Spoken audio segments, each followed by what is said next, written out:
انا مريت بألم كتير قوي في حياتي وفشل كتير قوي في حياتي. Why did you start من الاول؟ بدأت ليه؟ بس تاني بقى واكبر معطل، مم. وده اللي بالنسبة لي قاسي قوي، هو فكرة ان انا مريت بألم كتير قوي في حياتي وفشل كتير قوي في حياتي، فمفيش امل، مفيش فايدة. اشمعنى المرة دي هتحصل حاجة مختلفة؟ على فكرة عادي هدخل ريليشن شيب هقعد فيها شهرين وبعدين هفشل برضو.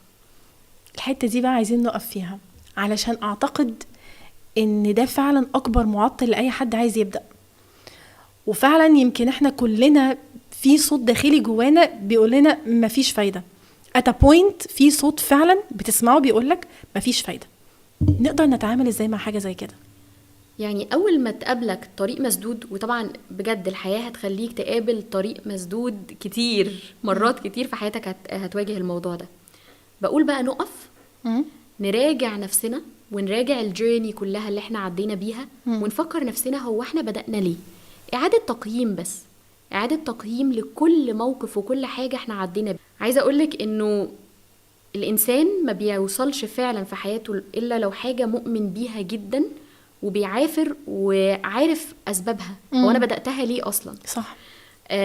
في ناس كتير قوي، يعني أنا ممكن أدي إكزامبل وبرضو دي هتبقى قصة كبيرة، بس لما بنلاقي ناس دايما عايزة تبقى تخس، وعايزة أبطل أكل وعايزة أبطل emotional eating والكلام ده كله، بس مش عارفين السبب ليه.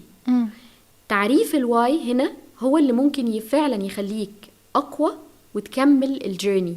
بمعنى إنه النهاردة لما أقول أن أنا عايز أخس عادي من غير أسباب، أنا عايز أخس، ممكن ما أقدرش أعملها لأن أنا مفيش سبب معين. بس لما أكون فعلا مدي سبب لنفسي، سواء إن أنا عايز صحتي تبقى أحسن، شايفة كلمة صحتي تبقى أحسن، مش عايزة أخس. خس كلمة قاسية عليا، كأني أنا لما باكل أنا بعاقب نفسي بحاجة. لا، أنا عايز صحتي أحسن، فعايز أزود أكل صحي أكتر. ممكن أنا عايزة ألبس بشكل معين، فأنا في سبب هو اللي بيخليني أمشي وأروح ناحية الهدف بتاعي.